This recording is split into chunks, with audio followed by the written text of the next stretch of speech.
Hi, and welcome to another episode of Beyond Threats by Bleckmann podcast.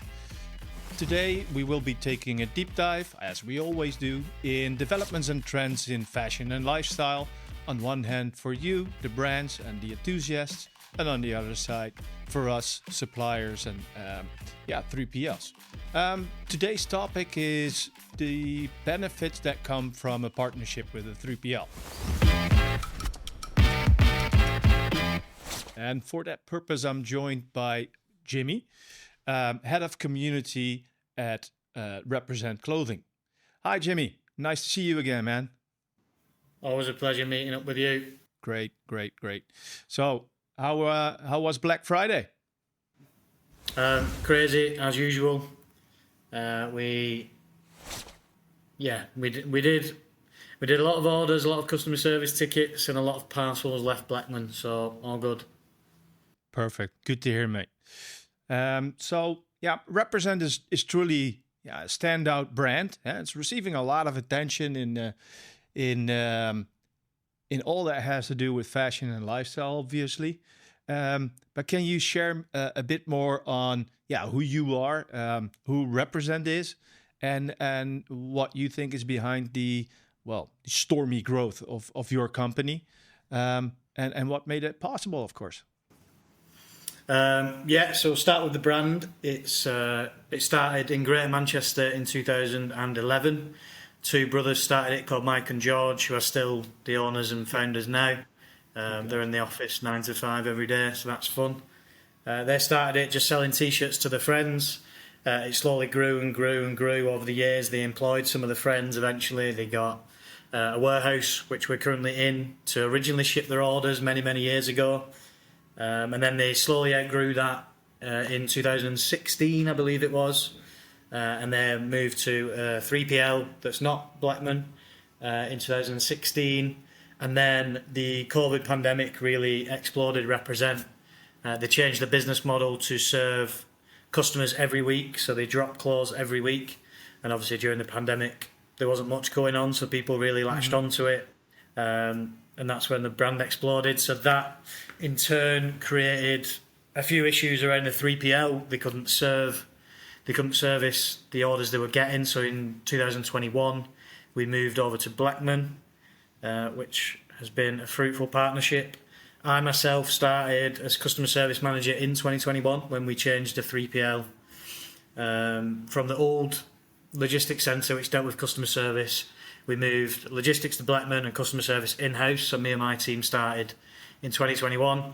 That role slowly grew into more community focused because we realised, I already knew before I started at the brand, people who really like Represent, and they make their own Facebook groups, which has got like 16,000 people in. There's WhatsApp groups with hundreds of people in. There's Reddits and Discords. People just want to talk about Represent all day, every day. So my role moved more from customer service into community, which is helping service the people who love the brand, doing customer service for those guys, making sure deliveries hit them early, giving them early access to our drops, just communicating with them on a more personal basis, arranging events for them and such. So the way I explain it is like a hotel concierge for people who buy clothes, which is my role while still overseeing customer service, so reporting on tickets, deliveries, operations, that kind of stuff.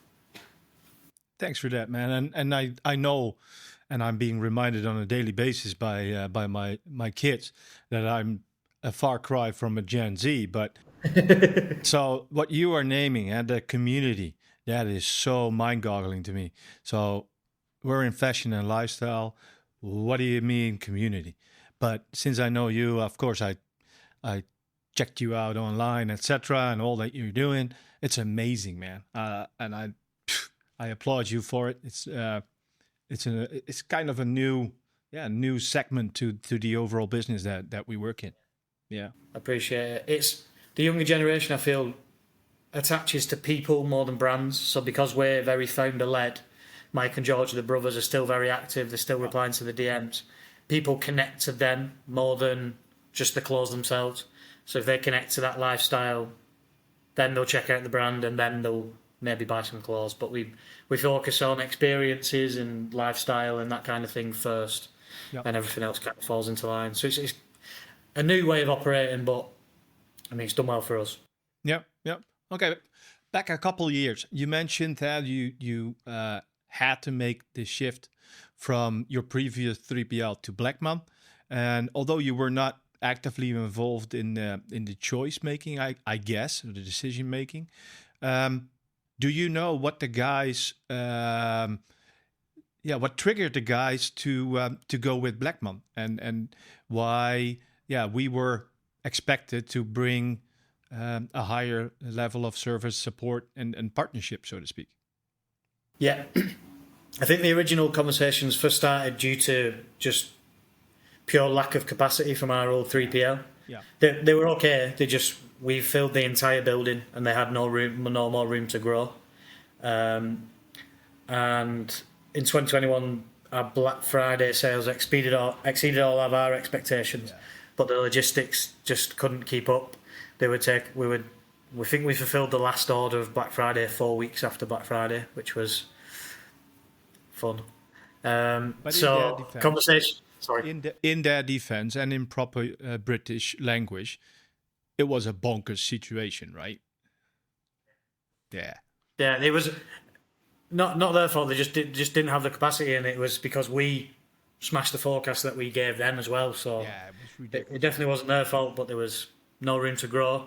So we'd spoken to a few potential logistics partners, and Robert from Bleckmann approached some of our guys who were in charge of ops at the time. Sold Bleckmann, sold obviously room for growth, which was a big one for us because we'd need X amount of space right now, but in the next few years we'd potentially need more, and we have definitely used more. So I think flexibility on space, flexibility on capacity was a big selling point. And also just through industry information. So we have some good friends in the ops team at Jimmy Charnock who we knew used Bleckmann. So we reached out to those guys and said, listen, we're looking at Bleckmann. How would you guys recommend them? How have they done for you? And they couldn't be more glowing and spoke about you in amazing terms. So it ended up being a no-brainer. We went from a few logistics options to just one, and it was Bleckmann, and it was signed, sealed and delivered from that talk with Jimmy Charnock, I believe. Ah, man, so great to hear. And as a result, we knew, as a result of the conversations with you guys, we knew we would have to bring our exact A game to keep up your pace, and of course the ever changing demands, requirements, etc.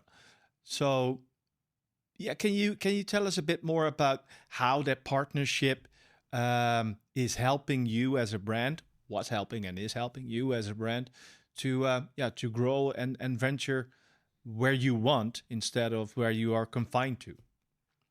Yeah. So I think just hiring experts in their field is such an important part of business. I feel, again, Mike and George, the owners, are very good at knowing what they're not very good at. They don't attempt to get involved in things they're not good at or don't understand. So we try and just work with the best possible partners to take the weight off us. Like I'm no good at logistics, in all honesty. If I've got to go through reports about how much we've shipped, how many units we've got, how much we've got to pack, it just takes my time away from what I feel like I'm good at. And Bleckmann are very good at that. We get hourly reports, daily reports, weekly reports. We've shipped this, we've packed this, we've got this, all that kind of thing. So it just gives, for myself, more room to deal with the community and how we need to service them. Whilst a very important part of serving the community is making sure they get the product they wanted, they ordered, and getting it on time.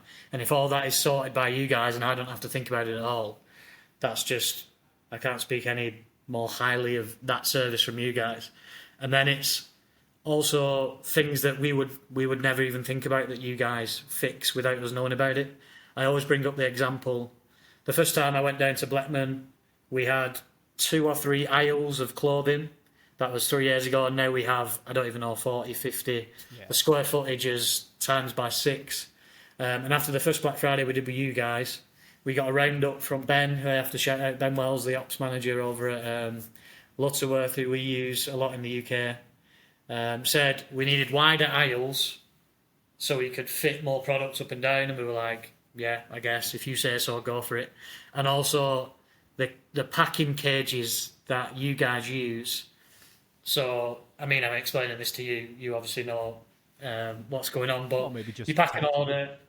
You pack 5 orders, put it into a cage, and then roll the cage down to the shipping bay or whatever they use over there. And we were just using regular sized packing bays, which Jim Charnock use, which the other vendors inside Bleckmann use. Yeah. But our hoodies are a lot thicker, so we were getting less orders packed onto each cage because our order parcels were wider, which is a problem we never thought of. That is just not in our wheelhouse what we'd even think of, and that was reducing efficiency, which meant less parcels were leaving. So the guys down at Lutterworth and Grobendonk we use in Belgium made, designed, and I guess manufactured wider cages so we could fit more parcels in, which meant more represent could leave the warehouse, which meant our efficiency could shoot up. It helped our Trustpilot. People were getting things on time. And again, it was just not something we would ever have thought of. And it was all dealt with without us really even knowing about it. You guys just fixed it up. Yeah, I just hope that I don't start to repeat myself too often, but that is, again, a prime example of you being able to focus on your core activities by us doing the exact same on ours. So yeah, we need to make sure as a partner that we do the pesky supply chain management fulfillment stuff, so you can focus on your core, your beautiful products and your community and whatnot. Yeah, a good example. Thanks for that one. And when people listening to this podcast and they are approaching or they're at the phase of their company that they need to start looking for support, likely in the form of a 3PL partnership, what advice can you give them to make sure that they don't make certain mistakes or that they select the right partner? I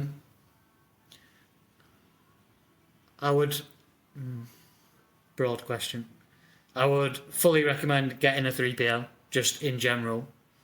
If you think about it, go for it. I would obviously recommend Bleckmann because we use them and they're amazing. But I think a good logistics operation is similar to a good customer service operation. If it's good, you don't think about it, because there's no problems, so we don't hear problems about Bleckmann. Bleckmann's not at the forefront of our thoughts every day just because you guys just work in the background, do the job that we pay for, you ship the parcels, there's never any issues.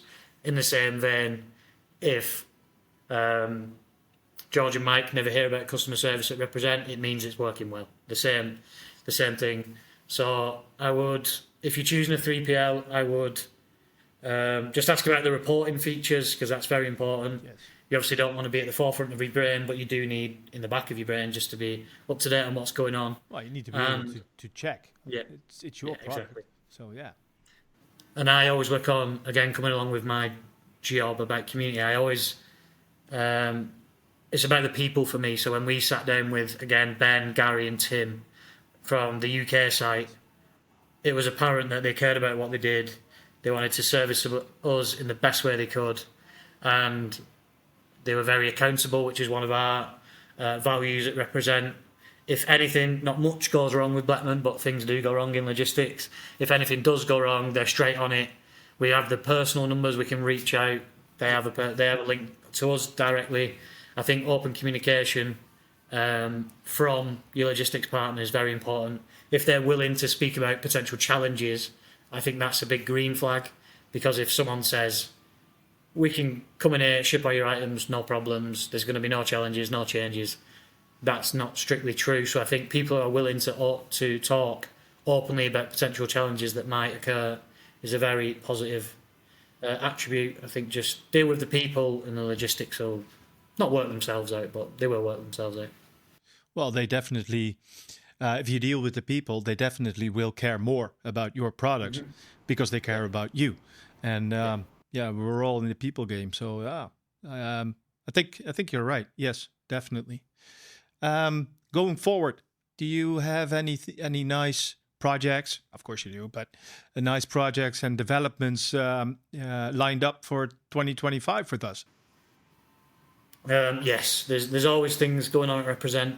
Like I mentioned before, we drop pretty much every week. So in 2024, we dropped might be a new collection. It might be just one item that's a bit more hype. There's always something coming to Represent. We dropped 50 times in 2024, which is basically every week. So challenging for the logistics partner, but you guys get it fixed up. So yeah, next year we have a big thing that we're launching next year is women's wear, which we've done a few years ago, but it was just women's sizes of the things we produce currently. Yeah. But this time we've got a whole women's team. We've hired like 10 people, designers, garment techs, all the full team. I'm forgetting. Product's not my scene, so I can't remember the full job titles, but garment techs, producers, designers, all that kind of stuff. Yeah. So Bleckmann side, that's a new challenge for us. We've never shipped dresses before, for example. So we'll be working with Bleckmann to work out. So. You have, yeah, obviously you have. So we'll be tapping into your guys' expertise on storage, shipping, all that kind of stuff. So that's Q1 sliding into Q2 of 2025. That's the big new project we've got is women's wear, and we have our first gym footwear launching in Q1 of 2021. So that's a new style for us, our 247 brand, which has gone from 5% of the business to now 15% of the business in 2 years. So our gym, activewear, lifestyle arm of the business is really growing. So I think those two are the main focuses for like half one of 2025 for Represent. But again, there's always something going on over here. Your guys in Lutterworth and Grobendonk are very aware how much goes on at Represent. Yeah, looking forward to it, man. And those the two examples you mentioned, that's not small potatoes. So well done. Well, I'm afraid that we are almost out of time. But of course, I want to offer you the possibility to give us any afterburners or questions. I don't think so, Eric. No. Very good. Me and Eric met a few months ago at an industry event in London. We got on like a house on fire, and I think we're both very similar, quite chill. So I think we get through the podcast, and I have no more of your time to take up, to be honest. Perfect. Yeah, and if you talk as often as we do, there's not that much in terms of items we leave on the table. So thank you very much for your time today, Jimmy. And thank you for joining us for today's podcast. I hope we will be seeing you back soon. And until then, thank you very much.